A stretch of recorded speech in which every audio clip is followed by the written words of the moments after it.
Se me recoge el corazón al ver esta convocatoria que demuestra que en realidad no todo está perdido. Cuando la encargada de la Biblioteca Nacional, Pedro Enrique Dureña, del salón, me comunicó ayer que se había dañado el sistema de aire acondicionado, me sentí atribulado, pero no podía echar atrás esta convocatoria y este esfuerzo. Crónicas del Crimen no debió ser este libro. El libro que originalmente yo pensaba escribir, lo tengo escrito, se llama Relatos de un periodista.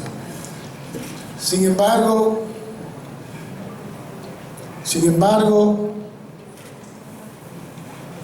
¿por qué dejar atrás todas estas crónicas desde última hora? El desaparecido vespertino del juicio de Jorge Blanco en el año 1987. ¿Por qué dejar atrás estas crónicas que comenzaron con el nombre de El crimen y su historia en el desaparecido también periódico El Siglo? Y luego, hasta el 2010, cuando me ausenté, en el periódico El Caribe. Yo tengo un agradecimiento especial porque me enseñó a investigar desde la revista Rumbo, cuando salimos de última hora, el hoy embajador en España, Aníbal de Castro, quien me hizo un periodista. Juan Manuel García, que siendo director del periódico El Siglo, me dijo, me sugirió que hay que investigar los hechos y no detenerse a la versión, como decía el doctor Ramón Martínez Correal, de la Policía Nacional.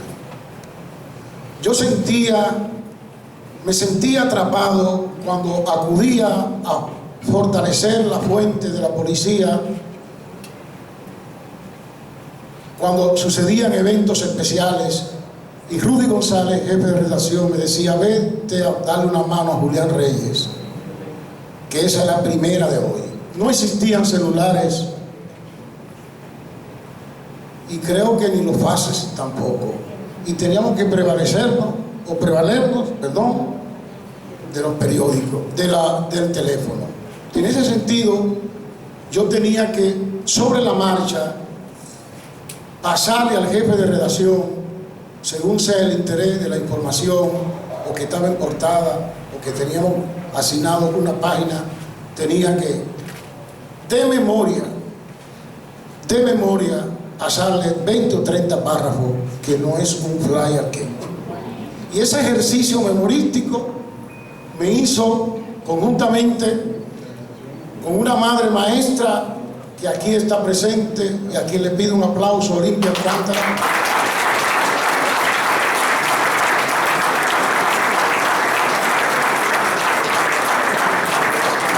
quien me hizo que me inscribiera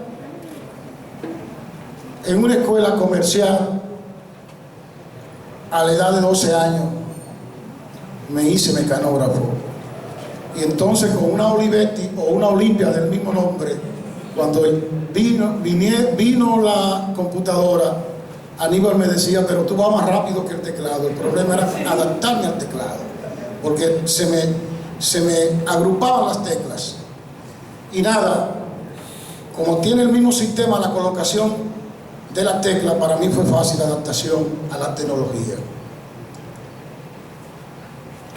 Pasar por la radio fue otra escuela en notitiempo. Un estilo rápido de dar noticias. Y entonces estaba un señor de Neiva, para mí el mejor periodista empírico, un intelectual llamado Euríspide Erasme Peña, alias Don Gillo, a quien le pido un aplauso.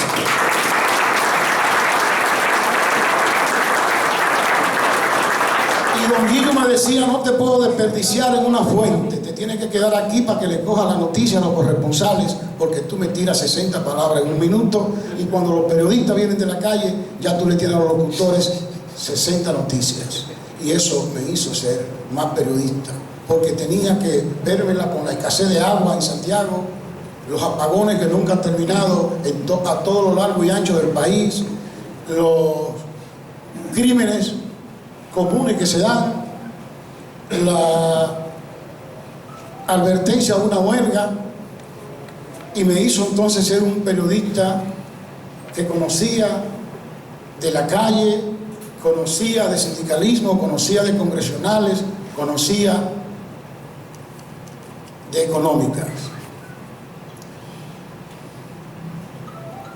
Cuando era juzgado el presidente Salvador Jorge Blanco por el juez Juan María Severino, yo tenía que hacer una crónica al día siguiente y me daban 100 pesos, que era todo el dinero del mundo.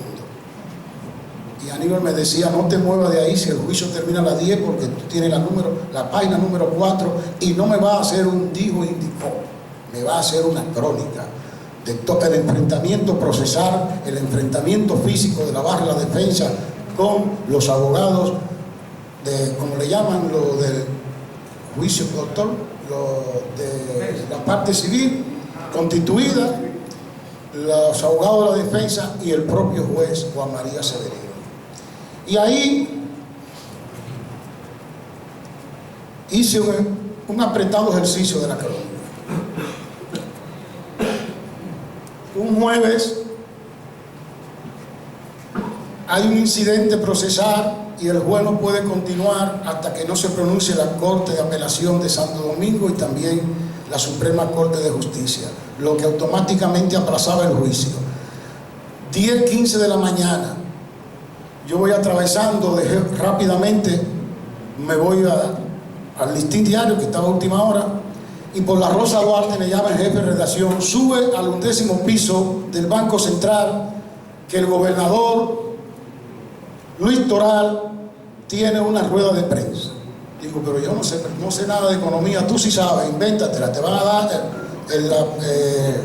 dar la primera pregunta cuando él termine la exposición. Y rápidamente cogí el ascensor y hablé con el relacionador público, Leo Hernández, para que me diera el primer turno, privilegiando el periódico, que era un vespertino, y tenía que recoger las declaraciones del gobernador. Y eso que yo oigo de Héctor Valdés Albizu, que la economía creció 3.4, 5.6, después supe que era el peor mentiz, porque la pobreza extrema nunca la miden. Y haciendo reportajes en el sur profundo, en los batallos del ingenio Barahona, que están en la geografía de la provincia de Bauruco, numerados del 1 al 9, y con una expresión que me dijo la abuela mía en el pueblito cuatricentenario de Boyá, que cuando un gato está en el cenicero en 3 piedras del fogón, por ahí no ha pasado candela al menos las 72 horas. Yo medía el estado de progreso. Cuando me dan la primera pregunta, Luis Toral acaba de decir que la economía no se medían la telefonía, esto que ocupa un lugar especial ahora en el Producto Interno Bruto, en los ingresos del país. Lo que se medía era el turismo y las remesas de los dominicanos residentes en el exterior. Y Luis Toral concluía que la economía dominicana en 1987, en el primer trimestre del año, había crecido 3.4. Entonces yo me recordé que el Programa Nacional de las Naciones Unidas, una semana antes, decía que la pobreza dominicana rondaba el 48.22% y la pobreza extrema un 22%. Y cuando yo le pregunto, al darme la primera intervención, que el panorama que él exponía estaba muy color de rosa, sin embargo las Naciones Unidas decían de la economía casi rondaba la pobreza rondaba la mitad de la población. Y él me dijo que sí, y me dijo que también el 22.80% era pobreza extrema. Yo recogí un grabador porque me hice calígrafo sobre la marcha, y entonces bajando el ascensor, no había teléfono, agarró la móvil, adelante H2, que era el código de última hora, y le digo, y Rudy me sale, ¿qué tenemos? Que el gobernador admite que la pobreza extrema, la pobreza del país es el 48.40%, algo así, y la pobreza extrema el 28-24%.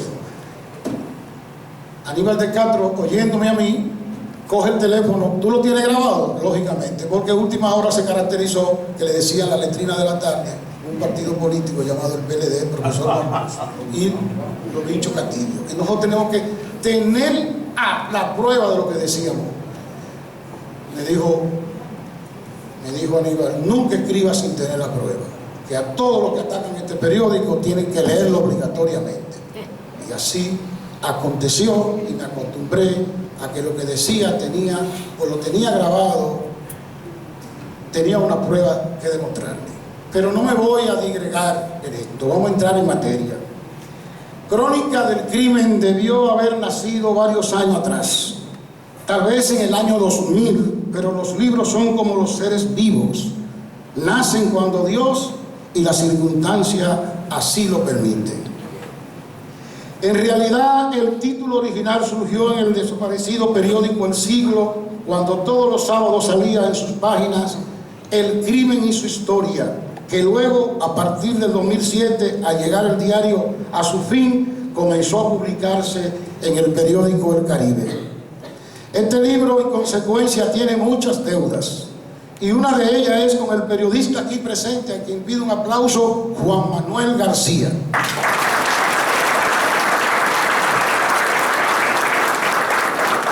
Quien, siendo director del Siglo, me propuso que escribiera crónicas y reportajes sobre sucesos, convencido de que el LID o pirámide invertida era la forma más atrasada del periodismo.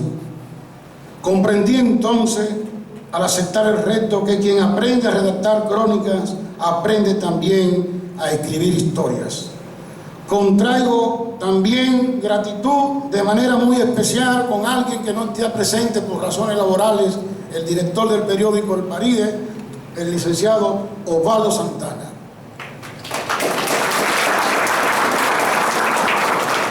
Quien no tuvo objeción alguna cuando le propuse escribir El Crimen y su Historia, cuando él asumió la dirección del diario El Siglo en el 2002 y luego cuando ocupó la dirección del Caribe. Crónicas del Crimen no se limita solamente al relato de historias de hechos ocurridos años o décadas atrás, sino que abarca sucesos más recientes como la ola de asaltos a sucursales bancarias ocurrida desde septiembre a diciembre del pasado año. El libro recoge además la circunstancia en que fue asesinado un comerciante español importador de aceite de oliva y conservas enlatadas, en un hecho atribuido a dos sicarios, el momento en que la víctima salía en su vehículo del parqueo del edificio de apartamento donde vivía, en el sector Bellavista, en el Distrito Nacional. Crónicas del Crimen recrea también algunos sucesos de la vida nacional que ocuparon la primera página de los diarios, como la vida, prisión y muerte del reo por narcotráfico Rolando Florián Félix, los asesinatos del ex teniente coronel de la Policía Nacional José González y González y del ex coronel Ramón Enrique Figueroa alias Moncho, el ex jefe del desaparecido Servicio Secreto, hoy Dirección de Inteligencia Directiva de Intel.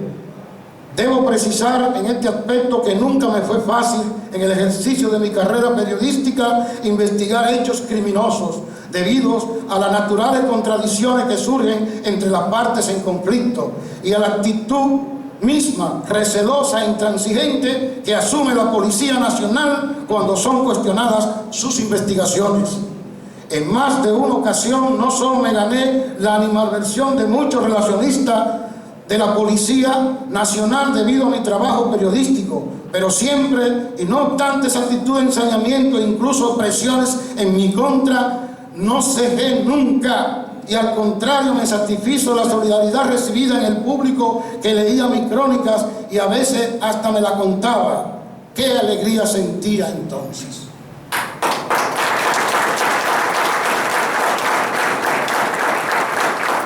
consecuencia, en esta primera edición de Crónicas del Crimen no podía faltar la historia sobre la misteriosa desaparición del empresario Juan Almonte Herrera a plena luz del día en la zona universitaria. Un caso que dejó evidenciado una vez más que a pesar de tantas reformas policiales, la institución sigue siendo a través del tiempo el atajo más expedito para retornar al camino de la ominosa dictadura de Rafael Leónidas Trujillo Molina, quien la fundó en 1936. De manera que pese al tiempo transcurrido, aún hay resabio de torturas aplicadas para la obtención de confesiones y bofetadas, ni se diga lo que desdice la preparación académica y los métodos científicos de los cuerpos investigativos, cometidos incluso en presencia o complicidad del Ministerio Público. Justo es reconocer, sin embargo, que el expresidente Leonel Fernández, a la sazón en un aniversario del periódico El Siglo, le sugerí que mediante decreto, porque no tenía tiempo para la aprobación de una ley, quitara las presentaciones de presos, de imputados, que eran luego a las 48 horas liberados por los jueces. Pero la misma prensa a la que yo pertenezco satanizaba las decisiones de los jueces cuando eran puestos en libertad por no existir indicios o evidencias en su contra. Le agradezco sobremanera porque contribuyó a detener, veía periodistas incluso que con los conos de los micrófonos le decían delincuente a personas que cabizbajo escondían su rostro porque eran inocentes y lloraban. Y yo, que tenía la dualidad de cubrir la policía y luego correr a la fiscalía, veía cómo la fiscal o el fiscal de turno lo ponía en libertad. Y le decía mucho de toda la acusación, la falsa acusación de la Policía Nacional. Aquí me voy a detener un poco. Yo invité al jefe de la policía, pero ellos nunca vienen. Y al jefe del DICRIM tampoco vienen. A ellos no les gusta estos escenarios donde se les rostren las verdades. La nueva ley orgánica de la Policía Nacional le quita todo el poder de información a esa institución. Y a las 11 de la mañana, indefectiblemente, hay un circo apoyado por los periodistas, y yo lo veo a las 10, a las 11 en los noticiarios de televisión, cuando la policía anuncia los sucesos que le conviene. Es el primer crimen del crimen mismo que están denunciando, como decía el doctor penalista, el prologuista por excelencia, a mí, Ramón Martínez Portorreal. Eso no es periodismo. Periodismo es indagar.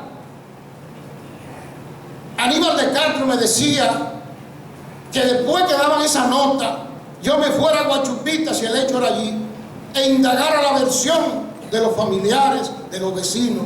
Y muchas veces tenía que quitarme el carnet, porque los vecinos me decían, por ahí ni bajen, como hay un barrio en Santiago. Si ven un periodista, lo van a matar. Ya están diciendo que esos muchachos lo mataron porque eran delincuentes. Digo, no, yo vengo a buscar la versión de ustedes para equilibrar la información. Yo sentí en carne propia la necesidad de escribir este libro, que la gente cree que es sangre, y yo contrariamente le tengo fobia a la sangre humana. Yo nunca he visto sangre humana.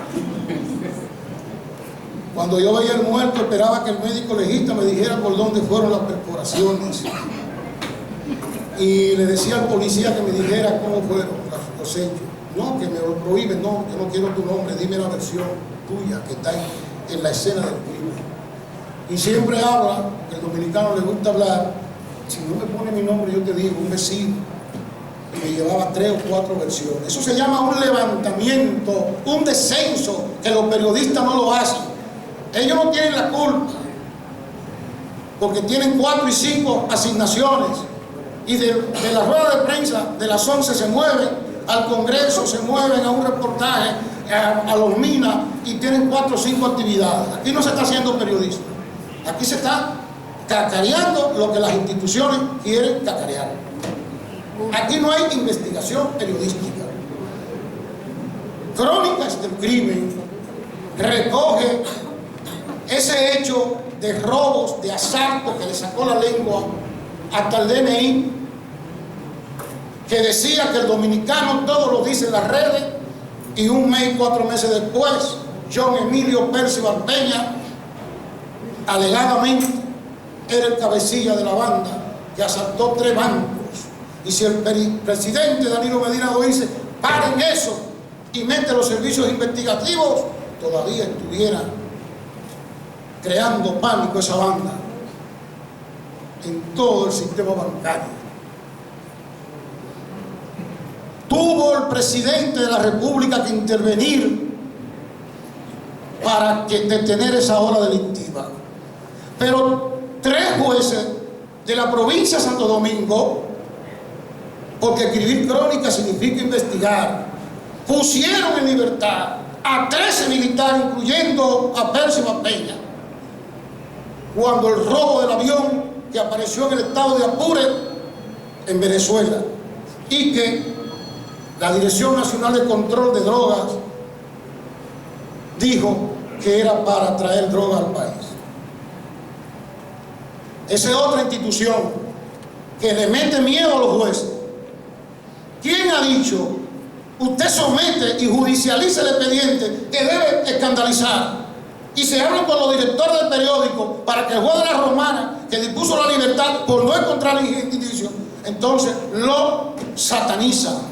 Es cierto que hay jueces como esos que están sometidos, que yo tengo a mano varios expedientes, que cogen dinero. Yo invité al presidente, al juez coordinador de la atención permanente, no vino porque me llamó José Alejandro Vargas, y al juez de la Suprema, periodista también, Francisco Ortega, pero por razones laborales les fue imposible estar presente. Ellos comparten conmigo todo y dicen que este libro debería leerse en todo el ámbito judicial. Hay que perder el miedo. Aquí los jueces, y ahí está Julio César Arias Mota, el presidente del Colegio de Abogados, a quien le pido un aplauso.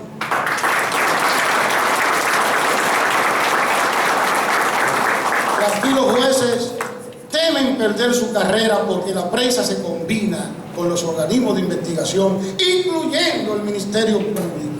Este país no puede avanzar por más reformas. ¿Quién le ha dicho a la NCD que debe hacer rueda de prensa? En México, que tiene 32 millones de habitantes, el Distrito Federal, hoy fundido en Ciudad México, CDMX, donde hay una activa criminalidad.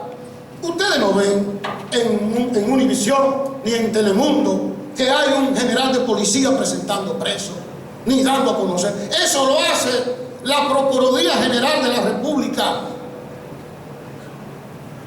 No es misión de la policía acusar, sugerirle al Ministerio Público que Tony Pina era indicio con la debida prueba, y entonces el Ministerio Público ve los méritos de la acusación. Pero aquí el primero que somete es el fiscal, porque también no está metido en lo que debe estar metido en la investigación. Por aquí pasó Francisco Domínguez Brito, nunca sometió a nadie. 2 jueces ya, Wilder Reyes y otro más. Porque fue tan evidente el dolo, la prevaricación, que lo sometió. Y usted sabe los fiscales que se componen aquí con la investigación policial. Los fiscales que están penetrando en vivienda sin tener la autorización de un juez, como dice el mismo Código Procesal Penal. Esas fueron las cosas que me hicieron escribir este libro y postergar periodismo forense y postergar relatos de un periodista. Yo espero que ustedes, al leer este libro, sopesen. Lo dividí en 3 capítulos. 2 de hechos desde la desaparición de Narcisazo. Luego, los crímenes acaecidos, no todos, porque hay que investigarlos, no solamente recogerlo de los periódicos. Yo tuve que ir al Archivo General de la Nación, porque el periódico El Siglo no había internet para recoger algunas historias, y aquí están, en esta primera versión, en esta primera edición de Crónica del Crimen. Crónica del Crimen, para finalizar, es un libro de otras muchas historias, y se escribe para que en un país de apenas 48.000 kilómetros cuadrados, como es República Dominicana, no se siga ignorando a dónde van a parar los desaparecidos, como clama el grupo Maná en la magistral canción interpretada o de la autoría de Rubén Blades, que muchos le dicen Rubén Blades, cuando las dictaduras prevalecían en Centroamérica, y que tiene como título Desapariciones. En el tercer capítulo de este libro, adrede, he insertado crónicas históricas que no son más que aquellas crónicas publicadas en el desaparecido vespertino, como dije, Última Hora, sobre el asesinato de las hermanas Mirabal, secuestro y desaparición del exiliado vasco Jesús de Galíndez, la secuencia de crímenes que se produjeron a raíz de ese hecho, el retrato perfil del temible Johnny Aves García y, por supuesto, el magnicidio del 30 de mayo de 1961, cuando Antonio de la Maza, al darle el tiro de gracia al tirano Rafael Leónidas Trujillo Molina, dijo: este guaraguao ya no comerá más pollo. Me satisfizo mucho rescatar del Archivo General de la Nación el caso del asesinato del padre Arturo, una de mis primeras crónicas publicadas sobre el horrendo crimen de un sacerdote canadiense cuando yo tenía 9 años, y lo vi tirado con mi abuela Hortensia Aquino camino a pie hacia Goya el 22 de junio de 1965. Y nadie en La Ceja, una comunidad hoy poblada a la entrada de Monteplata, se atrevió a tirarle un lienzo a ese santo que predicó lo que predicó Jesucristo, que trató de que los campesinos de Monteplata se insertaran en el movimiento cooperativista. Era Luis King, que luego murió siendo un mártir en San José de Ocoa, quien le tocó la asignación de la provincia de Monteplata, pero por el clima cálido hicieron un intercambio. El arzobispado de Santo Domingo hizo el traslado y trajo para Monteplata a Arturo Maquinón, quien me enseñó en la iglesia cuatricentenaria de Boyá a leer la Biblia a la edad de 9 años, y luego lo vi tirado y le decía: abuela, ¿y por qué no le tiran un lienzo? Cállate, muchacho, vámonos de aquí. Y luego, en el ejercicio de mi profesión, Emiliano Tardí, eran 3 canadienses,